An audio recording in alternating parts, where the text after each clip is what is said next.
I started e-commerce at 15, reselling fake AirPods. And at 16, I started my first branded store. By now 22, I've done over $30 million in e-commerce revenue. And over the past 6 years, I've learned a lot about building a brand that will last. And in this video, I'll be answering some of the most asked questions that no other guru will talk about. And I'm just gonna give you the exact answers I wish I had when I just started out. So on Instagram, I dropped a Q&A of the most frequently asked questions. I got all of them in here. I'll be going over all of the good questions you guys asked. You guys asked a lot of good questions, so let's get right into it. So the first question we got from Rick Schweiss is, what was the actual take-home profit from your $30 million e-commerce brand? So to answer this question, my net margin was around 15 to 20%. So if you count in all the days where I had refunds, where I did break even, when I was making a loss, I was netting in total down the line, I netted around 15 to 20%. And if you got any experience with e-commerce, if I'm doing 30% profit per day, like in reality it's usually lower because you have unexpected costs, you have team costs which are higher than expected, you have refunds, you have chargebacks, and that's why your profit always comes down lower than you expected. I've seen it with many friends of mine who also run big brands. Same thing with them, their profit is lower than they actually expected. And for me, if I do the actual math, because obviously I wanted to exit, so I know what my take-home profit was around 15 to 20%. If you're in e-com, you know that 15 to 20% is a very healthy margin, and that's usual average, okay? If you're below that, you're on the low margin side, but usually you've done more revenue. And I've usually optimized my brand for profit, not necessarily revenue. So another question I got from Nassim BRD. He's asking, what was your first winning product and how did you find it? So my very first product I actually sold were a replica AirPods, but I made a loss on that. I actually still have these AirPods at home, but my very first winning product were a mouth mask. Many of you guys know this story already, but basically when the first case of COVID hit in China, me and my friends saw the opportunity to sell mouth masks in the Netherlands, and that's where we made our first money. It was our first real winning product, and that's where I saw the first real taste of success. Question from Sharko. How long have you been in e-commerce and did you ever think about quitting? It's a good question. I've been in e-commerce now for 6 years, started in December 2019. To be honest, in the beginning I've thought about quitting a lot of times because I was still in school. I still had the option to run my parents' restaurant, to go into the restaurant business, or like go to university and follow a pretty normal path. And honestly, I've had countless moments in my life where I was like on the verge of like, bro, I want to give up, this shit doesn't work out. I was at some point even doing the math on like how much I was making in the beginning days. I was like, bro, I could rather just work at McDonald's and I would even make more. I had a lot of doubts about, okay, is this the right business model? Is this the right thing to do? Especially in the beginning days of Bright. Things didn't go work out. But have I ever thought about quitting after I got my first success in e-com with Bright? Never. Okay, but one issue which I did have is that I had a lot of shiny object syndrome. I saw other business models which I thought made a lot more money than what I was currently doing, which was e-com. So I tried to go into crypto, tried to go into NFTs, tried to start other businesses, and all these businesses didn't work out. And then I went back into e-com, which has been my main focus in the last 6 years and has made me a lot of money. So a good question here from Ivan Carosa. He's asking, what is the biggest myth about starting an e-commerce brand? What I think is the biggest myth about starting an e-commerce brand is that you just put a logo on something and that it magically is a brand, okay? That doesn't work like that. A brand goes deeper than that. It's not just about the logo on the product. It's not just about a name, okay? It's about the feeling. It's about emotion customers get when they're buying your product, when they're seeing your product. I mean, think about Nike. If I wear Nike, I feel like an athlete, and that's also their spirit. That's also their mission, right? If you have a body, you're an athlete. And they sponsor all the biggest athletes, which basically, if Cristiano Ronaldo wears it, if LeBron James is wearing it, I also want to wear it. That's the feeling, the emotion they're getting. Okay, if I'm wearing Nike, I get motivated. I feel like an athlete. I feel like I want to train. That's the good feeling which they're giving. So the biggest myth about starting an e-commerce brand is that it's just a logo, okay? It's about going deeper in that. You have to build a community. You have to make sure that people want to be part of your brand, that they feel cool being associated to your brand, okay? Think about all the people your target audience looks up to. Athletes, influencers, UGC creators, you name it. Think about the emotion someone gets whenever they see or hear your brand. I get a certain emotion when I hear Apple. That's elegant, luxury, works well, good software. I can name countless brands where I hear the name, I'm like, that's not good. For example, if I think about Grindr, that's just gay, okay? And Tinder, okay, that's hetero. It's about the feeling your brand gives. Another question from Box the Chicken. Is e-commerce too saturated to start in 2025? Okay, good question. I get this question countless times in my DM. Hey, is e-com still alive? Can I still start dropshipping? Can I still start a brand in 2025? What you guys have to realize, first of all, e-commerce is alive and fucking well. Okay, e-commerce has been more booming than ever, even with the tariffs, even with the world situation, even with the geopolitical situation in the world. E-commerce is still growing every single year. Okay, there's more and more people buying online. and most people don't go to resale stores anymore. Obviously, there are still products which are bought a lot in the store, but people are realizing that buying your products online is so much more efficient, so much easier. And also with the fast shipping times nowadays, most people are buying online. While the e-commerce market is growing, obviously there's a lot of sellers which are also there. There's kind of more competition. How I'm seeing it is that how fast e-commerce is growing is not equal to the amount of sellers which are growing, okay? Which means there's still a gap and there's a lot of money to be made. I don't think e-commerce is saturated, but it has gotten harder. Like back in the days, you could just launch Facebook ads and just make money. It's different right now. It's got evolved, okay? Like what worked in 2020 doesn't work anymore right now. Nowadays in 2025, you can let AI build your store. You can ask ChatGPT to basically write all the copy. You can even let ChatGPT like make your actual product images. Back in the days, that wasn't even possible. Like if you're not using AI on e-com, then you'll not be able to compete with people who do use AI. So I don't think it's saturated. I just think it has evolved. Especially with AI nowadays, I think e-com will evolve faster and faster. Just like a lot of other industries, it will just be harder to compete with and it will be still the most adaptable survive. You have to be able to adapt, okay? Because if you get your eyes off the ball, there's gonna be a young guy like you watching or many guys who are in my student group who are like so hungry for success and they will just outcompete you. They will work harder than you, they'll do it better than you, and they will eventually take you over, like what I did with my competitor in the US. Okay, e-commerce is evolving rapidly. You have to go with the flow and you have to evolve or you die. So a question from Wasim. Wasim is asking, what does your day-to-day look like when running a successful e-commerce brand? So at the moment, my e-commerce brands are mostly automated, especially with Bright. Like during the exit, I worked so hard on the team. I tried to automate a lot of stuff. I worked on a lot of SOPs, on a lot of systems. And because of that, when I was going through the exit process, Bright is completely automated. Okay, so I only spend maybe 30 minutes to an hour a week on Bright at the moment because my team is mostly running it. I have a very good COO who's running the whole company. Then I have 3 other brands, 4 with the case study included, which I did on my main channel, which most of my team is running, or I have like a partner there with the partner is running it. So I have my e-commerce store pretty automated. And what I do day to day is I go to the gym, I goon, jerk off 5 times a day. Just kidding. I work most of the times. Basically every living hour I'm awake, I'm working. I'm either working on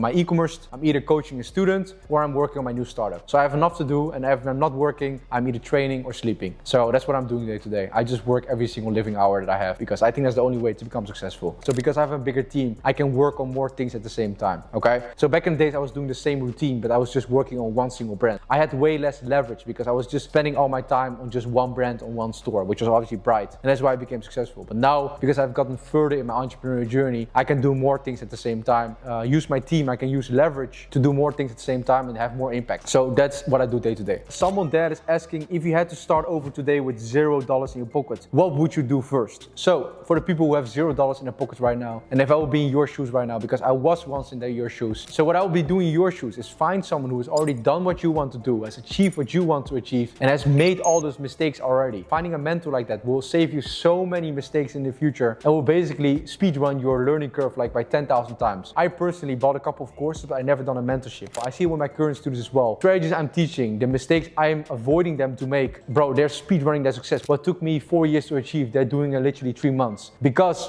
I can tell them what to do, don't do this, do that. And that's why I have so many success stories. Like for example, Marcus, who joined my mentorship, was only doing $1,000 per day just before Q4. And I saw myself in him, I saw the case study. So I saw his store, I was like, bro, you're gonna do exactly what I've done in Q4. And I scaled this store all the way to $200,000 a day with 40% profit margin. He became a multi-millionaire in just 1 quarter. It was crazy, but I'm saying it out of my heart. Like the mistakes my students are avoiding and what you could avoid is just 1,000,000% worth it. So back when I started ecom, when I was 15, you didn't really have mentors like me. So nowadays you have the opportunity, don't sleep on it. So if you're interested, you can use the link in the description to apply. But let's get to the next question. Question from Stay Gilo. He's asking, how much money do you need to start? Okay, that's a good question. I personally started Bright with only $500 in my pocket. What I would generally recommend if you want to start a new brand, a new store, is between $500 and $1,000, okay? Because you need some money for ad spend, you need some money to buy a domain. Shopify is free if you use my link in the description, but like you need some money, you need some learning money, you need to spend some money on ads to learn it. A lot of times your first product is very bad, you need to learn it. You need some learning money, hence I'm recommending $500 to $1,000. And what I want to recommend to you guys is like have some cash flow coming in. You can get very stressful if you don't have any job, you don't have any income coming in. It doesn't even have to be much, even if it's $500 or $1,000 per month at least coming in, you know, okay, if I waste this money, I have new money coming in and I can use that again to spend on ads, because you need that budget to see if your product works. Like I've seen some cases where people did it with like $200-300 in their pocket and made it work, but these are exceptional cases. So I would generally recommend like $500 to $1,000 in budget. So Lola is asking, Alex, what was your #1 learning moment when shit didn't work as you expected? Good question, Lola. So I'm not gonna lie, Lola, I've had so many learning moments, but the one which comes comes up to me first, the one which I want you guys to learn from, is that you should take absolute accountability for everything that's happening in your life. It doesn't matter if your employee fucks you over, if your girlfriend breaks up with you, if you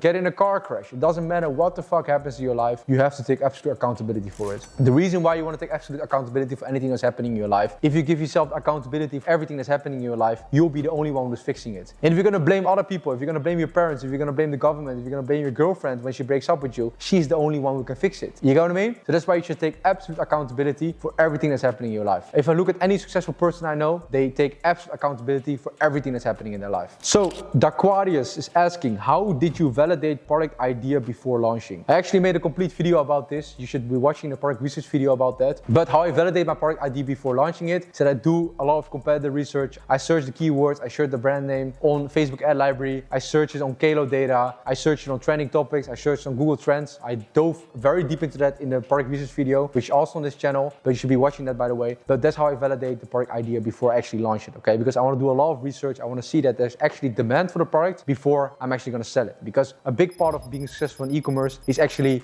supplying a demand instead of creating a demand, okay? We're not Steve Jobs. We're not trying to create the next iPhone and create something which doesn't exist yet. We're trying to fulfill a demand which is already there. We're trying to solve a problem which a lot of people already have. If a lot of people have back problems, we're trying to solve that back problem by giving them a product which solves the back problem. You get what I mean? Next question. So Yunshin is asking, how would you differentiate from the competition and why would they buy from you instead of from a competitor? To be honest, there's no simple answer about this. So it basically depends on every single situation. Depends how many competitors do you have? What's the price they're selling it at? Which country are they selling it? Which kind of products are they selling? How long have they been in the market? All these things take into account. Like what I would do, first of all, how I would tackle this question is, okay, check on Facebook ad library, check on Google, how many competitors of the products do I have? Check on Amazon, because on Amazon you can also have a lot of competition. And if people are selling the same product in there, they are still competition of you. How do you differentiate? Okay, so once you know your market situation, once you know your situation, you have to determine, okay, how do I differentiate from them? You can be either cheaper than them. You can also be higher priced than them, but then you need to have a more premium offer. You have to give the customers a reason why your price is higher than theirs, which either is better quality, more premium branding, more premium presentation, you name it. You can also have better ads, okay? You can have creatives which are more targeting your target persona. And if their ads are shit, you should be making better ads. If your competition, their website is shit, you gotta make a better website. Obviously, there's a lot of ways how you can track how your competitor is doing on Shopify and on Facebook, but I won't dive too deep into this video. But the short answer is you need to have a better offer, you need to make better ads, you need to be a better website. And also one more thing which I shouldn't forget, you should be outworking them. Which one thing which I'm competing on very hard is that I outwork my competition. Okay, it doesn't matter which industry I'm going to compete in, it doesn't matter what the fuck you're selling, I know I'll be outworking you. I'll be working 24/7. I don't give a fuck about sleep, I don't give a fuck about rest. I'll be working until I'll be able to beat you. And that's the mindset you should be having. You should be outworking your competition. That's the big answer which I should give. If you're trying to enter a new market, if you're trying to enter a new niche, if you're trying to start a new brand, you usually have competitors who have more time in the market. They have more money than you. They have more customers than you. They have more experience than you. So what is the only way for you to compete with them? Outworking them, okay? Because you only have downside. The only thing you can give is sweat equity. You have to work harder than them. You have to put in more hours than them to catch up for that gap, okay? That's the answer. Outwork your competition. Next question. How do you get to 300K days? How many creatives do you need to run to get to that level? That's the question from Boris L. Zinga. How many creatives do you need to get to that level? I'm not gonna lie, going to $300,000 per day and doing like above 6 figures per day requires a lot of fucking creatives. But not just creative volume, but also winning creatives. At the time when I was doing $300,000 per day, I was running like hundreds of creatives and I was also testing like new batches every single day. Because one thing I do know is that at that scale, a lot of creatives are like getting saturated pretty quickly because Facebook is having to target your target audience a lot of fucking time. That's why you have to test new creatives every single day and find new winners. So the answer is a lot, but quality above quantity. So a question from David Nielsen is asking, how do you see upcoming e-com challenges with AI making it super accessible? I think e-com is very accessible, but obviously nowadays it's been more accessible than ever because you can basically let AI make your store, AI write your scripts, AI can make your product images even. But the thing is, most people are still lazy. I think the competition is still not there. Most people are still lazy. So if you outwork them, you'll still be able to become successful. So what do I think about the upcoming e-com challenges? So the challenge which is going to come, which already existed, but only is going to get more and more, which is going to be that you're going to get copied very fast. So the moment you have a successful product, the moment you have a product which is working really well, there will be a lot of copycats, because I think the future will be that you can just on one click, you click on AI, it will just copy your store with a different brand name, with a different color scheme, and they will just be able to copy your store in just one click. And that's the risk of it. So I think the upcoming challenge is that the moment you have a good day, that the next day you have 1,000 extra competitors, because AI agents will just be copying your store 1,000 sometimes on a lower price. They have AI agents literally scripting everything, making new ads for you by just one single prompt. That's why it's more important than ever to have build a brand which actually long-term and has customers which actually come back. So a question here from John to FX. The difference between 1K a day, 10K a day, 100K a day, and 300K a day. I think there's different brackets, okay? I think going from 1K a day to 10K a day is just doing the same thing on a higher scale. So you just up your budgets, do more creatives, you name it. And I think going from 10K a day to 100K a day is that you usually have to expand to more markets. So you have to expand your target audience. So you have to expand to more countries, add more products, you name it. So and obviously you have to work on all the metrics like conversion rate, average order value, cost per click, you name it, getting new winning creatives, all those things. And I'm going from 100K to 300K a day. You need more SKUs and you need customers who are coming back, okay? Because you need to be selling more to the same customers in order to go from 100K to 300K a day. You need to be using your email list, because one thing you have to realize that it's very hard to do $300,000 per day on just first-time customers on Facebook. You'll be needing to also get a lot of revenue from your existing customers through email, to SMS, to subscriptions, you name it. Sell more to the same customer to get to that level. Rick Hogeveen is asking me, what do you look out for when hiring people in your team? Great question, Rick. I love that question. I love that question because I love to talk about hiring, because I think hiring is the single most important part about running a business. If you look at an unsuccessful business, bad hires, bad management. If you look at a successful business, great fucking hiring, great people who work there, great CEO. So the question is, what do I look out for when hiring people on my team? So if we're talking e-com specifically, because I'm running other businesses besides e-com, but if you talk about e-com specifically, you need to keep one thing in mind. There is nothing which is not teachable. Media buying, you can learn it someone. Customer support, everyone can do it. Building a Shopify store, everyone can do it. Maybe coding is maybe a little bit hard, but even video editing, all these kind of things, you can teach it to everyone. So what I mean with that is that in e-com, I'm not necessarily hiring for the experience that person has had, but I'm hiring for how that person is. Is he learning fast? Does he communicate well? Is his English good? Does he come in time? Is he structured? Is he organized? Is he willing to grow? Is he ambitious? All these things is what I'm looking for in a particular hire. I'm looking for someone who's hungry to grow within your company, believes in my vision, and wants to go the next mile with me. One thing you do have to realize that you're looking for someone ambitious, but not too ambitious. Because if you have someone who is too ambitious, you'll teach them everything and they'll eventually do it themselves. And my best hires in my companies who still work with me till this date, some people who've been with me for more than 5 years within my company, they're hungry to learn, they're hungry to grow, they're listening, they accept that they're the number two, they are very proactive, they fix stuff themselves. And one thing which you do have to remember is that there's nothing wrong about making a mistake for an employee. If you fix that mistake, you learn them, hey, this is how you do it, make sure that they don't make the same mistake again. Okay, so they're learning, they're growing. So in short, employees, what I'm looking for, hungry, ambitious, proactive, willing to learn. Good communication, that's what I'm looking for. So a question from Double O. Double O is asking, what do you think is the first thing people should do when trying to get into e-com? So I think the first thing you should do is learn. That's where it comes down to. I could say you a million things, start your own store, run your first ads, but where everything comes down to is that you have to learn. Every new product you test, if you're testing a new product, it fails, doesn't matter. Next product has to be better. Next test has to be better. Next ads you're launching have to be better. Just make sure that you're learning. You're watching a lot of videos like these, you're watching tutorials, you're joining mentorships, you're buying courses, you're learning from people who are further than you. You have to keep learning. That's my answer.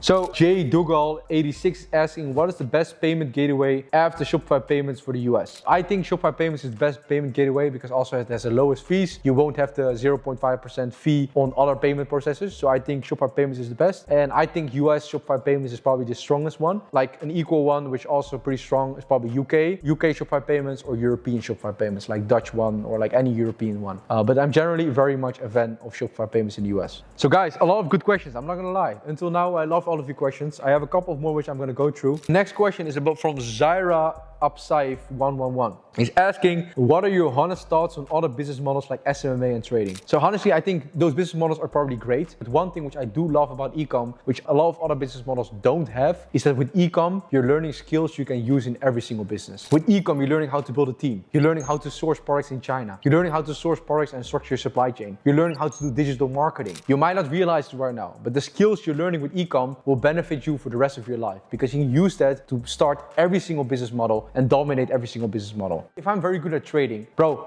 I'm just, I don't know, blowing on a chart, hoping the fucking chart goes up. Like, it's sort of gambling. Like, you don't, even if you're doing technical analysis, I don't give a fuck what you're doing with trading. If you're drawing a fucking dick on the screen on your technical analysis chart, I don't give a fuck. Like, you are still gambling on the markets. Okay, even though you have some odds, it's a higher percentage chance that it goes down or up, doesn't matter. You're still gambling that it will happen, because you can still have black swan events. I know it might be in the chart, but I don't give a fuck. You're still hoping for an outcome. And that's, in my opinion, gambling. With trading, you don't learn any skills besides gambling. Okay, you're just hoping for a certain outcome to happen for you to make money. And with e-com, you actually learn real skills which you could apply to any single business model. And that's why I like e-com over any other business model. But one more benefit about e-com, which other business models don't, is that e-com has exit potential. You're actually building something, especially if you're following my strategies and building a long-term brand, you're actually building something which you could sell one day for millions of dollars. With trading, with SMMA, it's usually not exitable. There's no real value. Buyers wouldn't want to buy that. And with e-com, you actually build a real business that one day a buyer could buy from you. And that's why e-com is the best business model, especially if you're starting out. So guys, those were all the good questions I got on my Instagram from you guys. Hope you guys learned something from this. If you want me to personally help you build your own e-commerce store, if you already have a store, scale it past 6-7 figures per month,